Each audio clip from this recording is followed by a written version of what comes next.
Good morning. Happy New Year.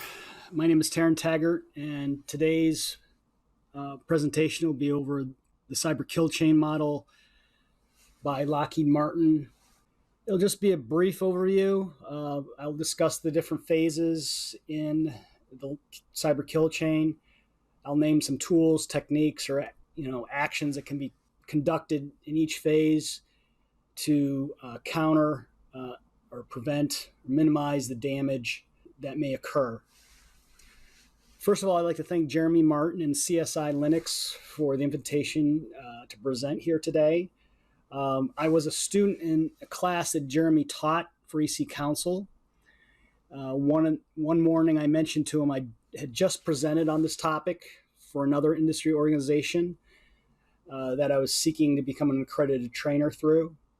He asked to take a look at the slide deck, and he said that this would be a good topic and asked if I would want to present on it at this conference. And here I am.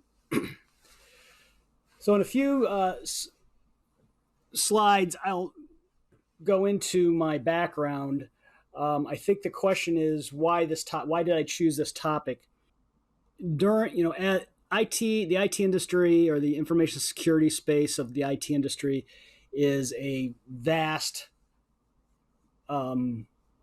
profession. And so therefore, during my experience in being in the IT industry, I had heard of hacking, incident response, pen testing, doing forensics analysis, scanning, vulnerability scanning of networks, configuration management.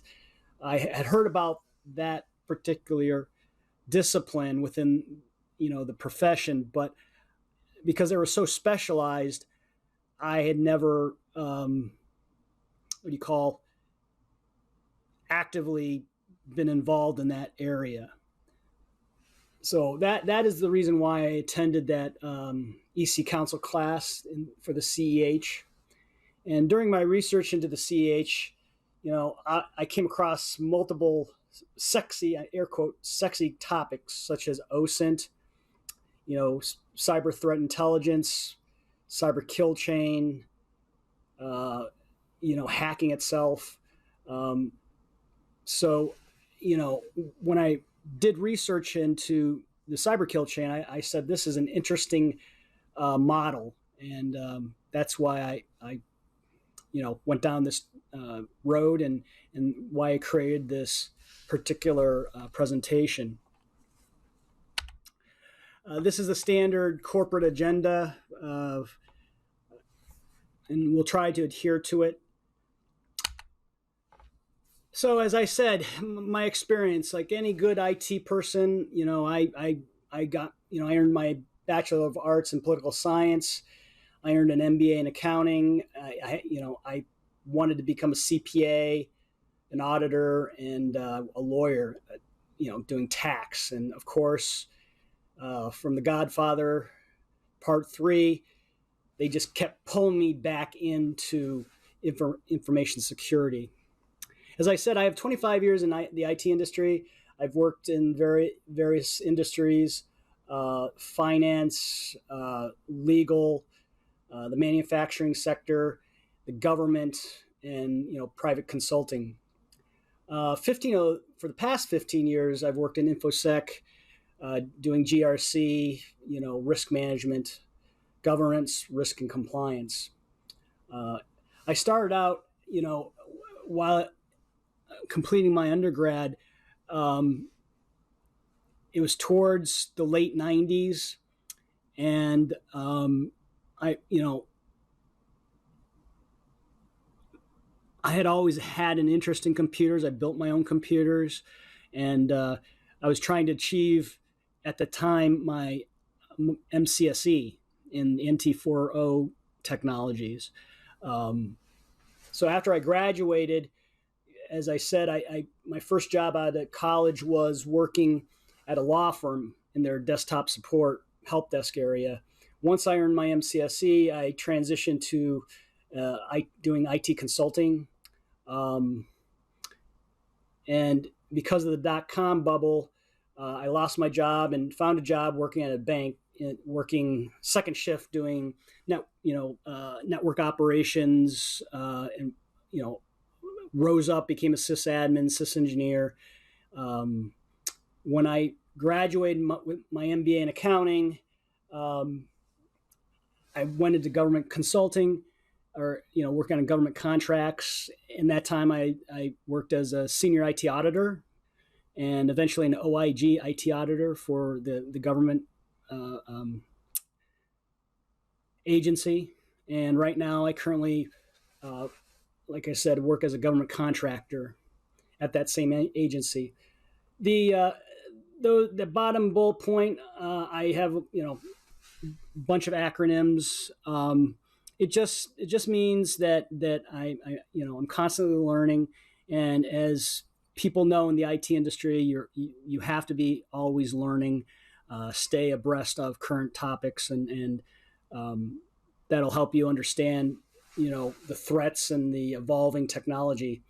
And it also demonstrates that I have a commitment to attaining a minimal level of knowledge. So that's all those certifications mean. Before we begin, I'd just like to say that, obviously the weakest link has always been the end user. And that's due to the fact that we're humans, and as humans, we're always curious. And because, as the old saying, curiosity kills the cat. That's why annual security training provides the biggest bang for the buck. As I said, humans are curious. If they find a USB stick laying out in the parking lot, they want to find out what's on that stick. Well, through annual security training, you learn, hey, that's not a good idea. Just throw it away or turn it into your info technology department for them to look at. It also means that insider threat is a huge threat to organizations, because the attacker is already inside your network. These topics are out of scope for the presentation, but I'm going to allude to them throughout. So, the cyber kill chain. Cyber kill chain was developed by Lockheed Martin in 2011. Lockheed Martin's a multi-billion-dollar defense contractor, defense manufacturer. They build defense equipment. They design next-generation systems for the government, military, and they have various contracts in the government and the private sector. So, as in 2011, Lockheed Martin, had insight into many of the attacks, both internal and external, to their company. So they, I'm trying to remember. So Lockheed Martin has an internal SOC, and a CERT team within their company, and so they had internal knowledge and external knowledge of past attacks. So 3 employees, Eric Hutchins, Michael Kloppert, and Rohan Aman, they noticed, or the company also noticed, that many of these attacks had similarities. And with their knowledge and working with the military, they said, hey, this looks like these phases could look like a military kill chain. And so, for example, the military has one kill chain called find, fix, track, target, engage, and assess. So, those researchers used that kill chain as a model and derived it into their own kill chain. So those 3 individuals published a seminal work paper called The Intelligence-Driven Computer Network Defense Informed by Analysis of Adversary Campaigns and Intrusion Kill Chains. It's a short paper. It's only 12 pages long. You can go out and download it. I downloaded it and was surprised it was only 12 pages. And actually, in 2014, a Senate report regarding the Target breach in 2013 mentioned the cyber kill chain by Lockheed Martin. Lockheed Martin has copyrighted, trademarked the cyber kill chain, but the industry has made it their own, and it's as I learned in my MBA classes, marketing classes, is very similar to facial. They call it what? Facial, not necessarily at napkins, but Kleenex has been, everyone knows what Kleenex is, but Puffs can't call it Kleenex because Kleenex, they copyrighted it. So it's very similar to that. A good example of the military kill chain is Operation Neptune, where the United States government and military intelligence was hunting down Osama bin Laden. It took almost 10 years before they actually found him, and by the time the order to raid where he was staying in Pakistan, that the actual engagement of that target lasted 40 minutes. So once again, I just like to say that the end user is the weakest link, and the premise of the cyber kill chain is that if you can break one of the chains, you could probably break the attack. So that's why they call it the cyber kill chain. So here's an overview of the kill chain. And like I said, we're going to go into the various phases. So the first phase is reconnaissance, and there's two parts to the reconnaissance phase. There's a passive phase, and there's an active phase. The passive phase means you're not touching any assets of your target. So, and what does that mean? Really means a company or a target can't prevent passive reconnaissance. You can only minimize the information out on the web or what is published. Good example of passive reconnaissance is open source intelligence, use of Google, use of tools like Shodan, which are basically you can find any internet connected devices. Whois and Aaron, Whois allows people to look up IP addresses, registered users and assignees, domain names. That's all in the public record. Aaron registry that who registered that particular IP address or that domain name. So as I said, you really can't prevent passive reconnaissance.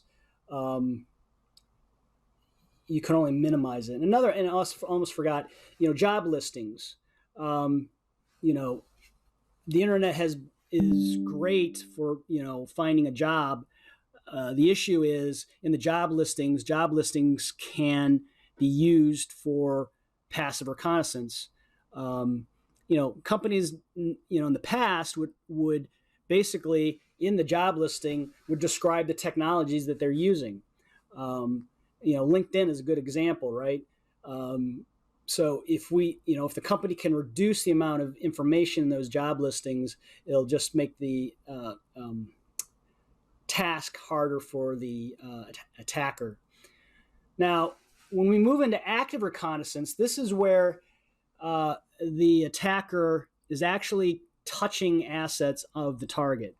And it is very loud, I'm air quoting here, very loud, and so you can scan, Nmap scanners can be used, port scanning, banner grabbing, even vulnerability scanning. Now, active protections, hopefully there'll be alerts when these scans, what do you call, are made. But that's why hackers might limit. That's why they jump from domains when they attack, when they scan. But really, in the reconnaissance phase, the attacker is looking for a target. And in the reconnaissance phase is probably one of the more important steps by an attacker of a good reconnaissance operation, is to find out, who, where, what assets are out there, or who is out there. How can we attack and leverage what you call leverage? It could be software, it could be a website, unpatched web server, it could be a backdoor. Now, I also forgot to say,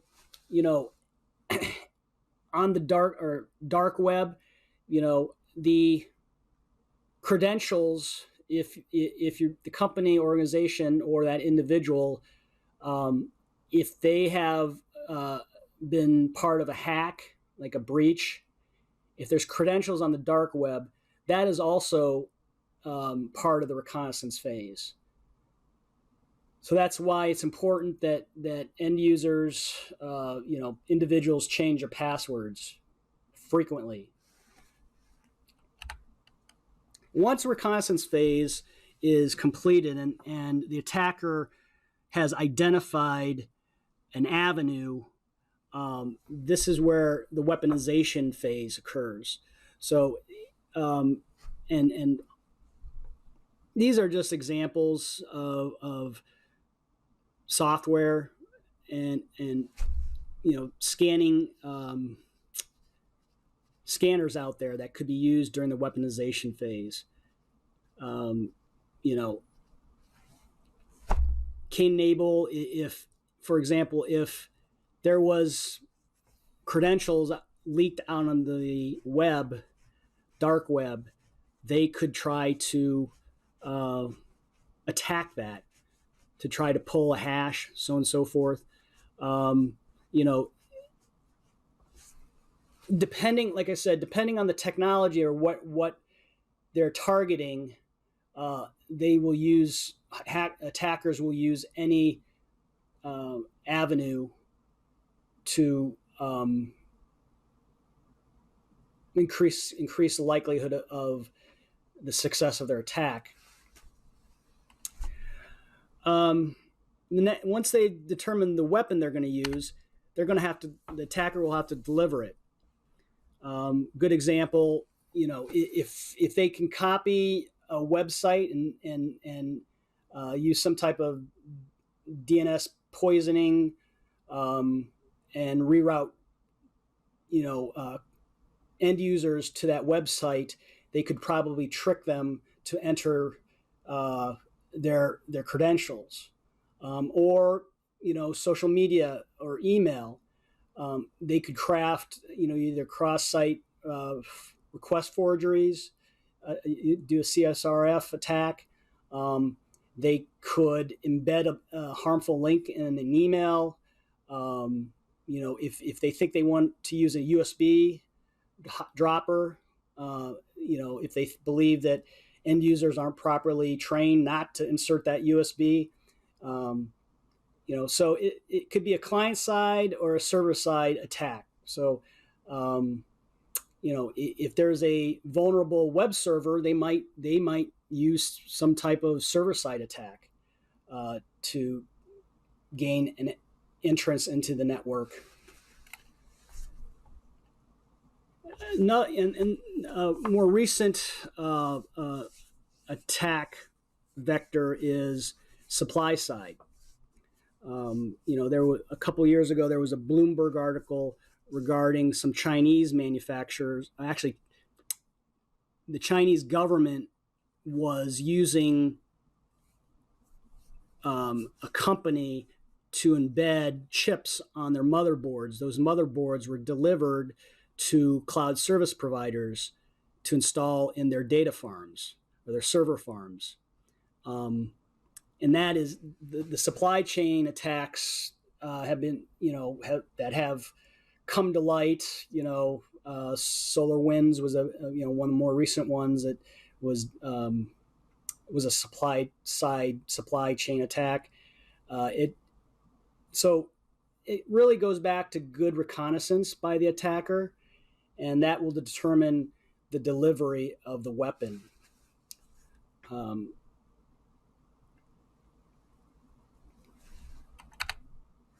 Once the weapon has been delivered, this is the exploitation phase of the cyber kill chain.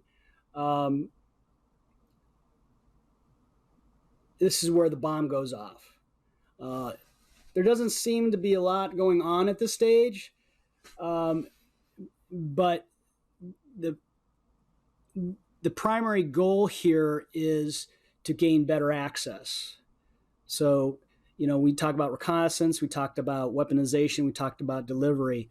Exploitation, once a box, once a workstation or a server is compromised, the next stage or the next step is to gain more or better access.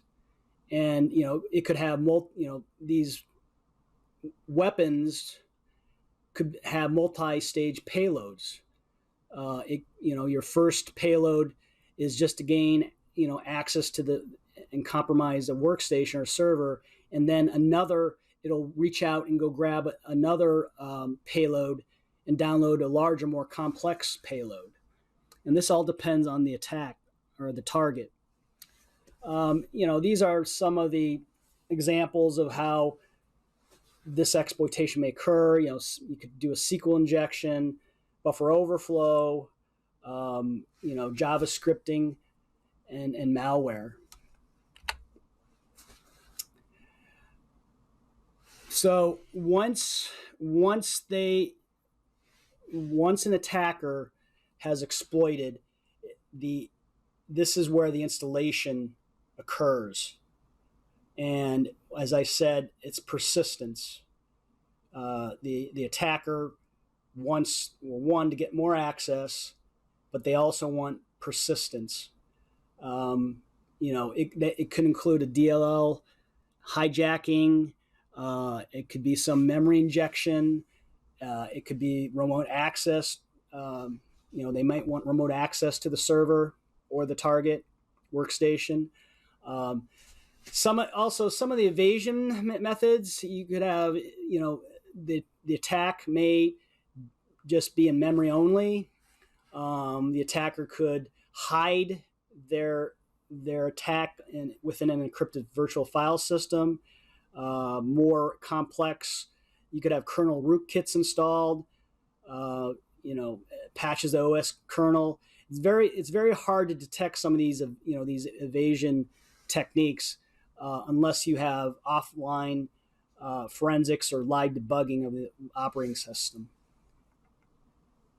And like I said, they want to persist and they want to be not caught. Maintain stealth and persistence. Now, the sixth of the phase is command control. The target or the hacker or the attacker needs to phone home to basically tell them, the attackers, that, hey, we have a box, we're all on the network, we're waiting for you. So if there's a network, the problem is trying to keep it quiet, be stealthy. And dwell time, there's a concept of dwell time. How long before you are noticed? At this stage, the device is completely compromised. As I said, the device is going to be trying to communicate back to the attacker or the enemy infrastructure, awaiting commands. And it depends on the target or the motives of the target. The attackers may pivot to do lateral movement throughout the network and compromise another attack, or compromise another workstation or server, and the attack will start all over again. They're going to do they'll be mapping the network, looking for all the information, where the keys, not say keys to the kingdom, but what's the juicy target is, I guess, is the term for it. And they're going to do more reconnaissance during this stage in the command and control. And finally, actions on objective.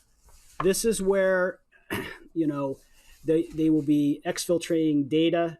It all depends on the attacker. It could be espionage. It could be corporate espionage. It could be a nation state. They could be motivated by financial or political. This is where, ultimately, from an attacker standpoint, this is where you want to ask, why are we attacking this organization? And for each attacker, it's up to them, right? So I think from a company or organization or organizational standpoint, a business impact analysis would be good to find out where what is the key to running this company or running this organization. And through the BIA, you'll find out, okay, if this is critical, what protections have we implemented? Where's our what do you call weakness in protecting that asset? So in summary, the cyber kill chain is a model. The premise is that if you break one of the chain, you've broken the attack. As I said at the beginning, this was designed in 2011. There have been other kill chains that come out. There's been critiques of the kill chain. One critique is that it's geared towards advanced persistent threats or nation states. Another complaint is the kill chain is not flexible and assumes the attackers follow a linear progression, and it also limits in terms of the types of attacks detected. The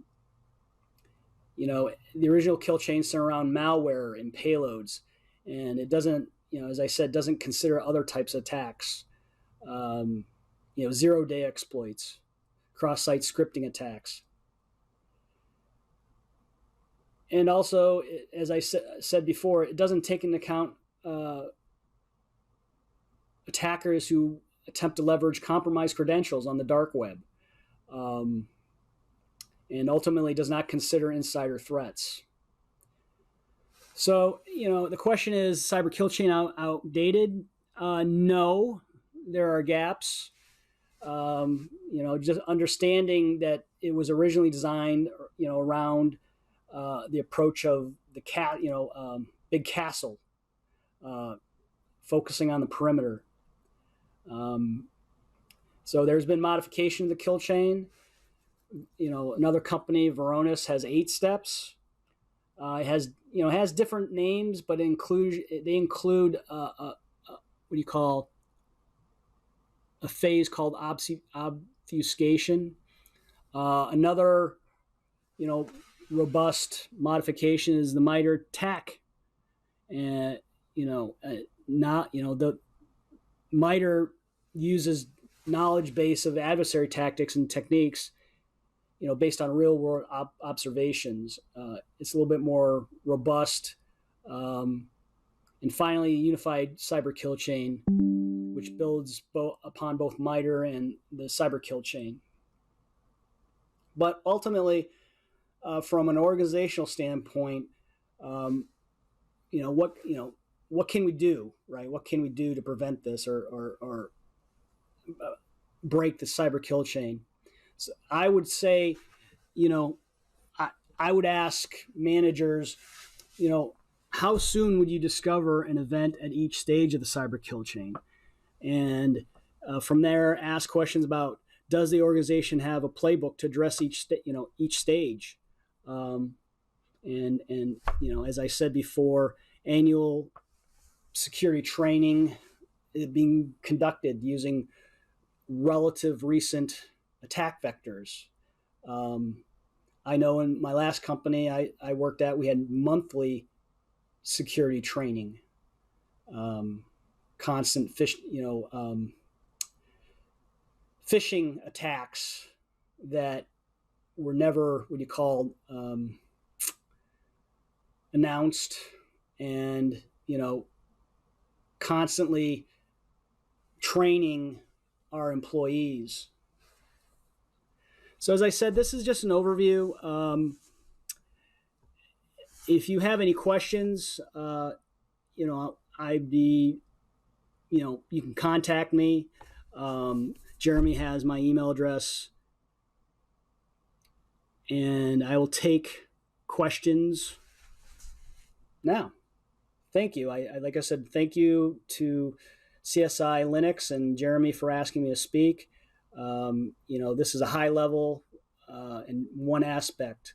The cyber kill chain has been around. I wanted to learn about it. I learned a great deal from it. Thank you.